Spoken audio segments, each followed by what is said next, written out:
வணக்கம். இன்றைய தலைப்பு செய்திகள்.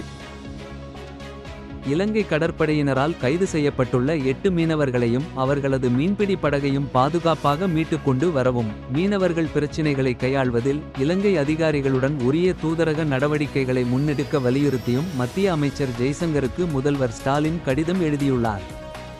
உலக சுகாதார நிறுவனம் இந்தியாவை கண் நோயான டிராக்கோமா இல்லாத நாடாக அறிவித்து உள்ளது என்று மன் கி பாத் உரையில் பிரதமர் மோடி தெரிவித்தார். புரி ஜெகநாதர் கோயில் ரத யாத்திரை நிகழ்வில் ஏற்பட்ட கூட்ட நெரிசலில் சிக்கி 3 பேர் பலியாகினர். சுமார் 50 பேர் காயமடைந்தனர்.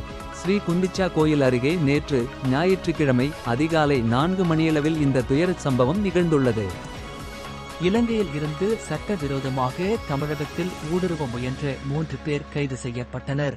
இலங்கையைச் சேர்ந்த குற்றப் பின்னணி உள்ள சிலர் தனுஷ்கோடி கடல் வழியாக தமிழகத்தில் ஊடுருவ இருப்பதாக கடலோர காவல் படையினருக்கு தகவல் கிடைத்தது. கடலோர காவல் படையினர் தீவிர ரோந்து பணியில் ஈடுபட்டனர். அப்போது தனுஷ்கோடி அடுத்த 4ஆம் மணத்திட்டு பகுதியில் சிலர் சந்தேகத்துக்கு இடமளிக்கும் வகையில் நிற்பது தெரியவந்தது. அவர்களை கைது செய்த கடலோர காவல் படையினர் தனுஷ்கோடி அரிச்சல்முனை கடற்கரைக்கு அழைத்து வந்து மெரைன் போலீசாரிடம் ஒப்படைத்தனர்.